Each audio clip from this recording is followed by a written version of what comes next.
Alors, pour voir les groupes de formes, bah, déjà, on va se dessiner quelques petites formes à l'écran. C'est pas forcément des formes qui peuvent être de la même nature, on peut avoir des formes complètement différentes. Voilà. Je vais mettre 3 formes ici. Je pourrais même avoir une forme ouverte, comme une trajectoire ou quelque chose comme ça. Il n'y a pas de souci. Je vais juste personnaliser rapidement la couleur de fond de chacune. Je repasse toujours systématiquement en flèche noire.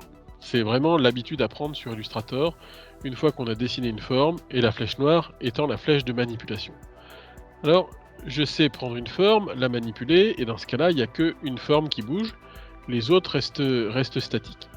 Alors, je pourrais aussi faire une multisélection, c'est-à-dire je prends une forme, je reste appuyé sur Shift, je viens prendre aussi une autre forme. Là, les formes ne sont pas encore groupées, mais je les ai sélectionnées toutes les deux avec Shift-clic en fait. Et quand je glisse, eh bien, ça fonctionne, les formes se déplacent ensemble. Je peux continuer en refaisant Shift-clic ici sur la troisième forme, elles circulent ici ensemble. Voilà, pour l'instant, j'ai pas groupé, hein, j'ai simplement fait une multisélection. Vous allez me dire, on peut très bien survivre avec ça. Le souci, c'est que là, pour l'instant, on n'a que 3 formes. Et le jour où on en a un certain nombre, c'est quand même un peu pénible de faire une multisélection. En plus, des fois, elles sont petites, on n'arrive pas à les sélectionner comme ça, etc. Donc, on peut grouper les formes. Alors, en anglais, ça s'appelle groupe. Et en français, ça s'appelle associer. Ce qui est dommage, en fait, parce que le raccourci clavier qui est associé à l'action de grouper, c'est justement CTRL-G. CTRL-G, ça groupe, ou Command-G sur les Macintosh, ça groupe, et Shift-CTRL-G, ça va dégrouper. Alors déjà, une petite chose, pour grouper et dégrouper, vous avez plein de façons de le faire, notamment les raccourcis clavier dont je viens de parler, mais vous avez aussi dans le menu Objet, une commande qui s'appelle Associer ici, vous voyez, avec CTRL-G à côté, ça c'est pour grouper. Et puis Dissocier, ce sera pour dégrouper, mais là pour l'instant c'est inactif puisqu'on n'a pas encore associé. Une autre façon de le faire aurait été de faire CTRL-G. Encore une autre façon de le faire est de le faire en clic droit. Je clique droit sur toutes les formes que j'ai sélectionnées et je vais trouver aussi Associer. Maintenant, j'ai créé un groupe. Alors, comment je le vois ici?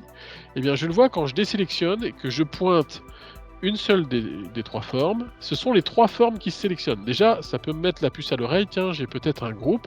Et ici, dans la fenêtre des propriétés, il y a marqué ici groupe, juste en dessous. Alors on essaiera de voir tout au long de la formation, dès que vous cliquez sur quelque chose, essayez de regarder ce qui a marqué tout de suite en dessous de la fenêtre de propriété. Parce que ça renseigne justement sur la nature de ce que vous avez sélectionné. Cette information, elle est dédoublée aussi ici, là-haut. Il y a marqué groupe aussi ici. Donc vous êtes en face d'un groupe. Ça veut dire quoi? Je peux déplacer simplement l'étoile et ça va déplacer les autres membres du groupe. Voilà pour ça. Alors, une petite chose déjà désagréable, ou peut-être pas, ou en tout cas à savoir, c'est que le groupe ne fonctionne que quand vous êtes en flèche noire. Si vous prenez la flèche blanche, le logiciel va considérer que, ok, il y a un groupe, mais c'est pas grave, il sait déplacer l'objet, même s'il fait partie d'un groupe, sans tenir compte du groupe, etc. Donc souvent, on a des gens qui nous disent « Ah, mais le groupe ne fonctionne pas ». Si, il fonctionne, mais en fait, on s'est trompé, on n'est pas en flèche noire, on est en flèche blanche. Donc en flèche blanche, vous travaillez directement sur l'objet, qu'il fasse partie d'un groupe ou pas, c'est pas grave, vous pouvez l'attraper. Si je reviens en flèche noire, je désélectionne, je reprends, je vois que je fais toujours partie du groupe. Du moment que vous avez groupé les objets, tous les objets vont être rassemblés dans le même calque. Si je veux plus de groupe maintenant, eh bien, il faut que je sélectionne un des membres du groupe et je lui dis soit menu objet dissocier, soit Shift CTRL G, soit clic droit dissocier. Je fais bien attention toujours après de désélectionner en cliquant en dehors. Et après, je peux venir sur l'élément qui m'intéresse et il fait plus partie du groupe, il se balade tout seul.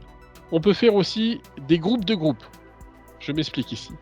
Je prends le rectangle et l'ellipse, ces deux objets vont être groupés. Clic droit, associer. Quand je déplace ici rectangle et ellipse, ils se déplacent au sein d'un groupe. Et bien maintenant, je peux faire un shift-clic pour attraper l'étoile, et je peux demander ici d'associer. Alors techniquement, ici j'ai deux groupes. Le premier groupe contient le rectangle et l'ellipse, Et le deuxième groupe contient en plus l'étoile. Si maintenant je veux dissocier pour avoir juste le rectangle tout seul, il va falloir que je casse 2 groupes. Je clique ici, clic droit, dissocier, hop, c'est bon, j'ai déjà cassé le groupe avec l'étoile. Mais vous avez vu, il y a encore le groupe avec le rectangle et l'ellipse. Je reviens, clic droit, dissocier, je désélectionne, et cette fois je peux attraper le rectangle tout seul.